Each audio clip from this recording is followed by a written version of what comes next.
Lisa Fee, the Data for Good sector lead at Launch Consulting. This season, we're sticking a little closer to home, but thinking just as big, harnessing the power of data to create a better global community.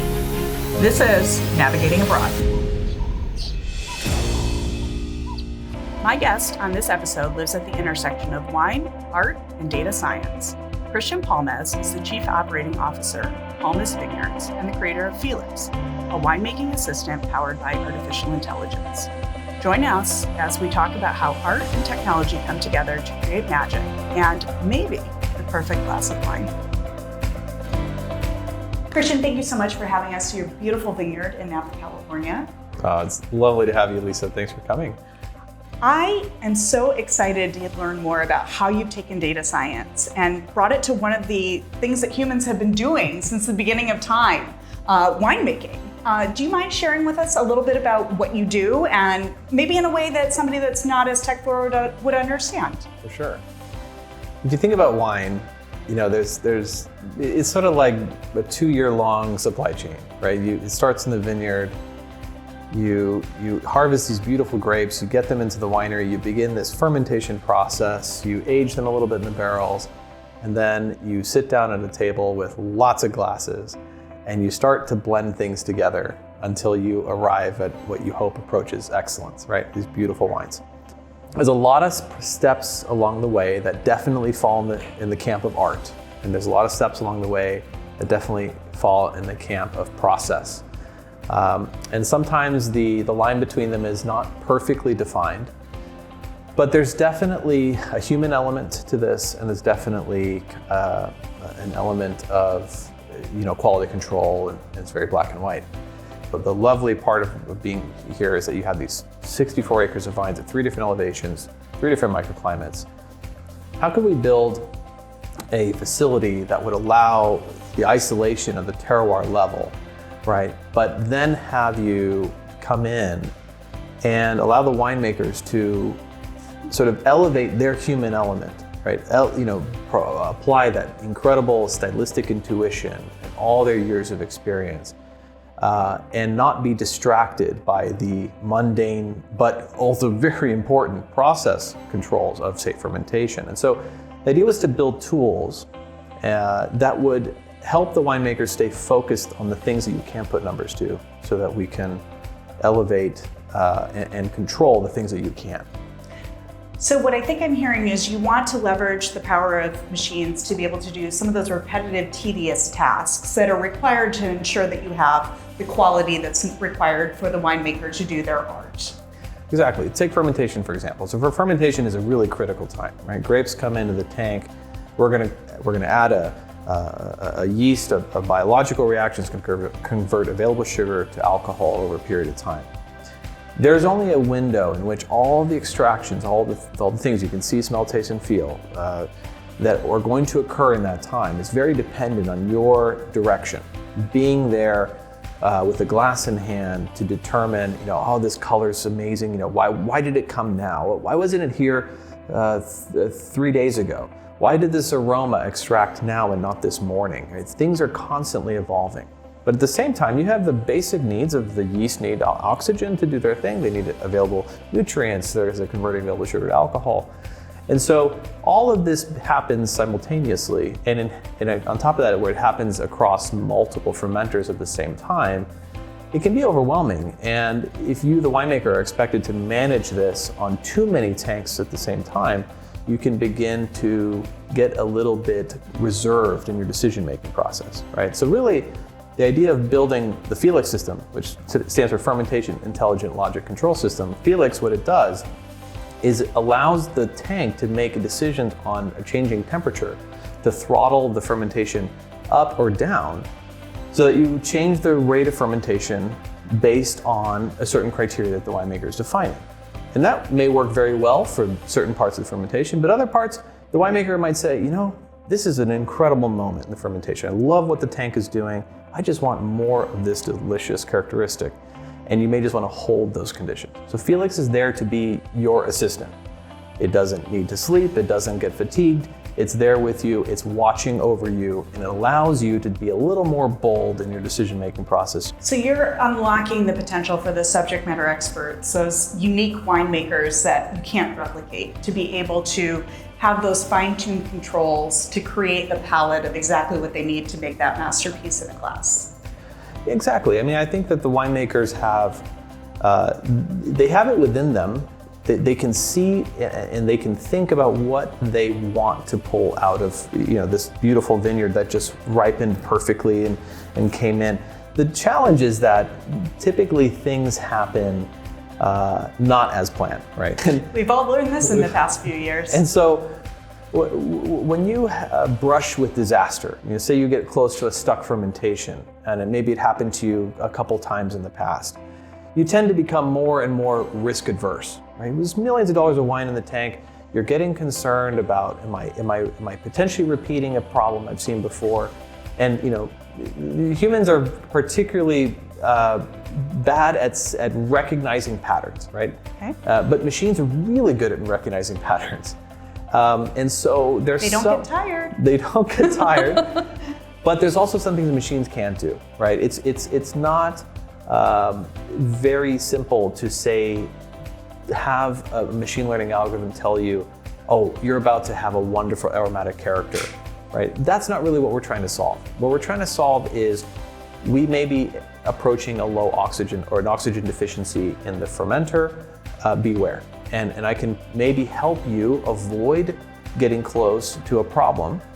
And actually, in reality, what it does is it helps you get closer to the danger zone, because maybe that little bit of bolder decision-making makes a difference between the wine that you're gonna make and the wine that you wanna make, right? So you're unlocking the potential for experimentation. You're giving people the opportunity to allow things to progress maybe a little bit further than you would if you didn't have more information to guide you. So you're finding those insights in an ocean of information for the artist to be able to experiment, to learn, to innovate, to grow, and to bring to the glass what they envision in their mind's eye. Absolutely, yeah. And how have things changed in terms of, making wine 10 years ago versus today? How has technology helped to move that along in terms of having these elite experiences that we're having here today with this beautiful wine? Well, from the technology perspective, what's changed is the kinds of questions we can ask, right? So, we store all this data. The fermenters are producing on the order of about a gigabyte an hour worth of raw information. And so we're taking that raw information and we're storing it, and we use compute power to ask certain questions, to look for certain variables and associations that occur in the fermentation, compare it to previous experiences. As we learn, the system learns and new things, it gets smarter and smarter.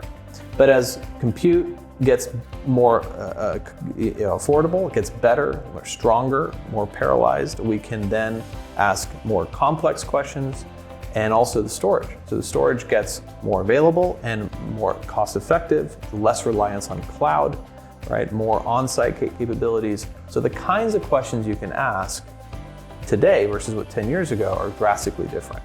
And that's why we don't try to assume or try to anticipate the problems that we may have in the future. We just store everything and then, have the option to go back and ask the question. You want that data lake in order to query when you have the next question that arises. That's right. So we don't throw anything away, basically. Very good.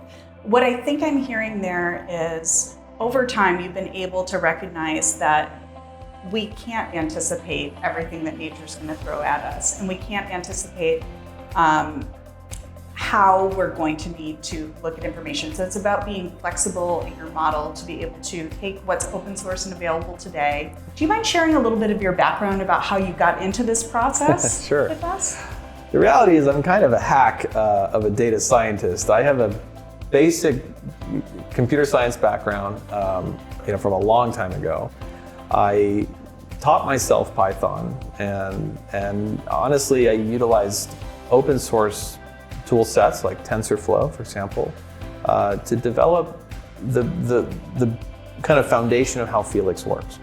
Then I worked with really smart people on sort of the I/O side, and we developed some unique tools here in-house, PLC controllers and things like that, to really build a customized application that works for these fermenters, right? Because we wanted the 4 zones of heating and cooling separately. We wanted these 3.5 million points of discrete temperature measured in the fermenter. We wanted the sonodensitometers to measure the density in the tank. All this data collection required tools that may be applicable or were available in a different industry, but were not in a food environment, right? Yeah. So it took time to develop not just the concept, but the tools that we needed to derive the data.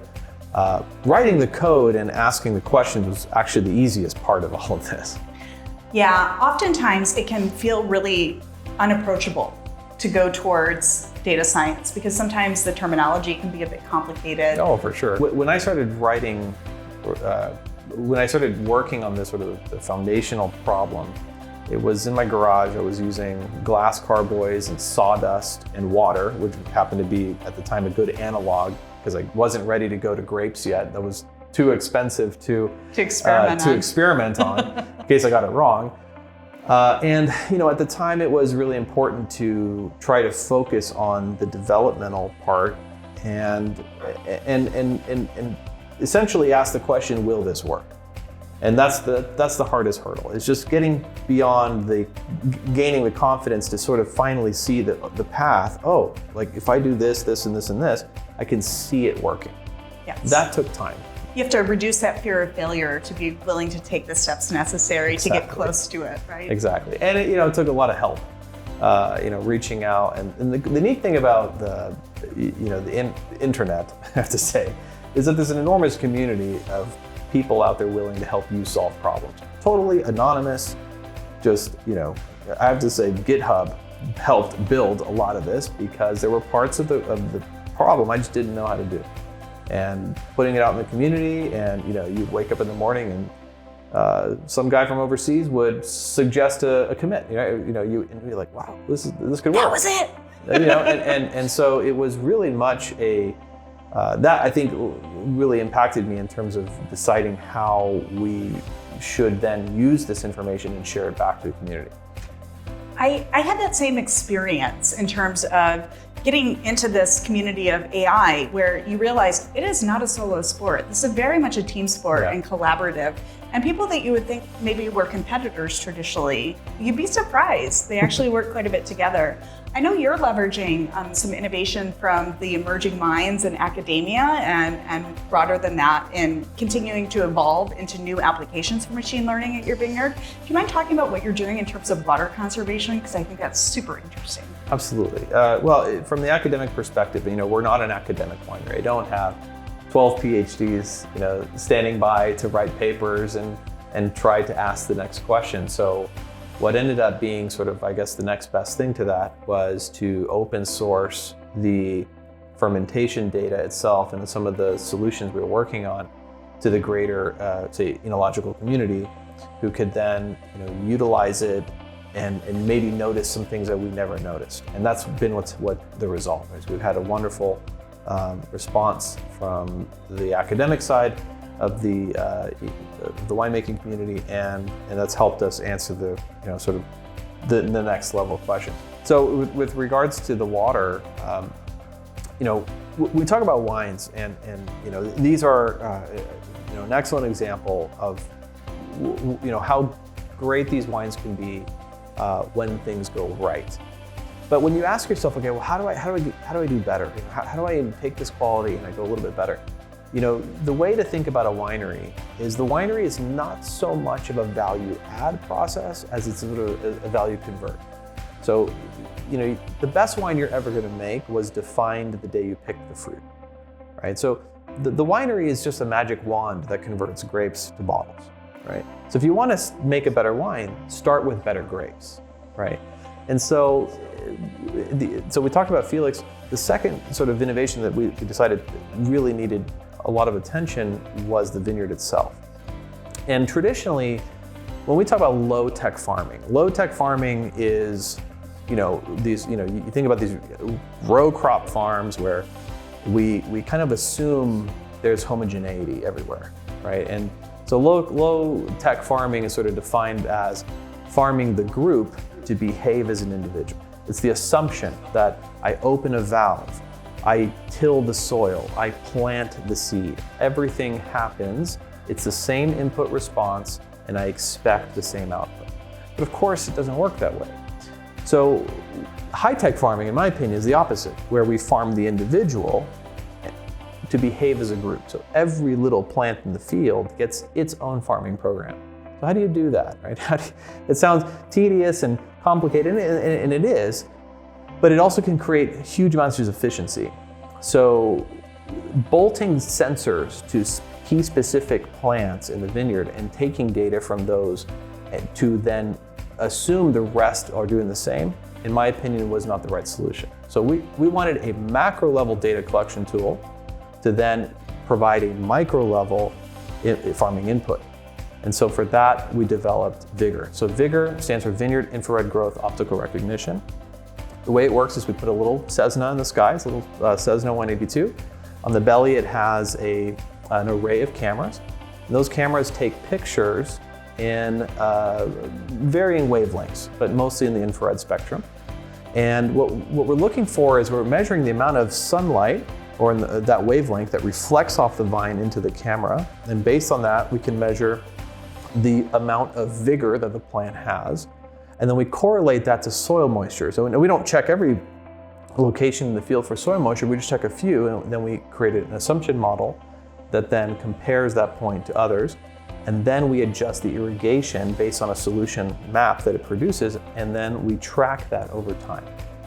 If we continue to get a good response, you should see the standard deviation lines decreasing, meaning that the vineyard is growing more and more together, which means you, the winemaker, at the end of the year, when you're walking down the road, tasting the fruit, trying to decide when to pick, should be rewarded by more consistent ripening characteristics, which should yield better wines.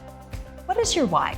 What inspires you to get closer to perfection in wine every day? You'll never really achieve it, you know, and that's, I think, the ultimate, it's the ultimate privilege of being in this business is getting to come to work every day to work on something that is approaching excellence. And you'll never quite get it right.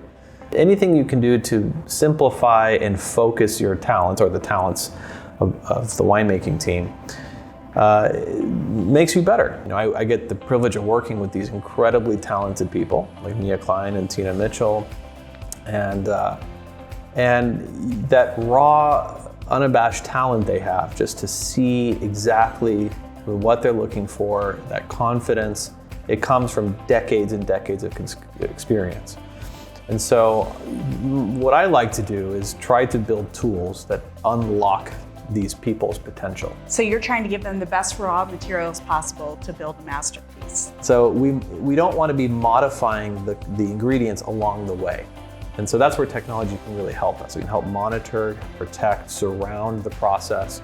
We want to keep the operations people in operations. That's right. And the artists in their environment to do Absolutely. their magic. And clearly there's magic happening in this class. So can you share with us, just for people entering the field today, what are some words of wisdom that you'd like to share with them to inspire them to look at how to bring in innovation into their own unique space? You know, what I've found is don't be limited by the things on the shelf. That was a little bit of our experience going through this. We didn't really have the exact right tools, and the PLCs that were on the shelf were not exactly what we needed, and the tools that went, the instruments that go in the tanks aren't quite right. Yeah, programmable logic controllers have been around for like 40 years, right? So you're working with a legacy technology base, exactly, but wanting to take it into the modern age. Well, and also do it a little bit on a budget, you know. Yeah. And it's interesting. I found that when you were limited, in some cases, whether it was financially limited, then actually some of the best things came out of that. When you had to kind of pull yourself up and just build it yourself from scratch, you end up realizing that what you created was even better than what was available. Because what was created by the rest of the industry, or what that vendor, was more of a one-size-fits-all. When you throw out all the rules, magic can happen. Absolutely. And I love how you've taken advances in processing power and farming technology capabilities and data visualization, combine them all into a glass, an experience that it elevates the entire human experience that we have. We use wine for our celebrations. We use wine for our ceremonies. It's something that connects us as a community. And I think you've done a beautiful job of showing how your family has influenced the experiences that we all use to celebrate our most important moments. Being able to come around a table every day, right? Enjoy the things you work hard on. I think that's what it's all about.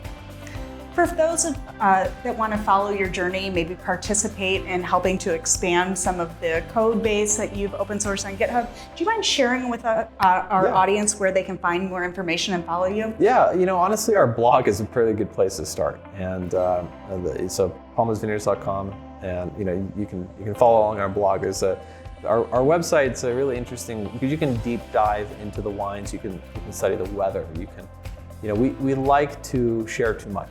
And we think there's no limit to helping people understand, how did this wine get to be like this? What was Mother Nature's mark parcel? So I think connecting that story end to end and letting people see all of it and mystifying the wines a little bit is fun.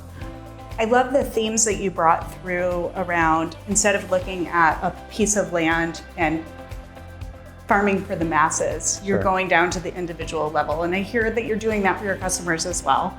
You're bringing through those beautiful moments in the soil and bringing part of the California experience to everybody that gets a chance to taste your wines. Thank you so much for joining us. Well, Lisa, cheers. It's awesome having you. Cheers. Thank you.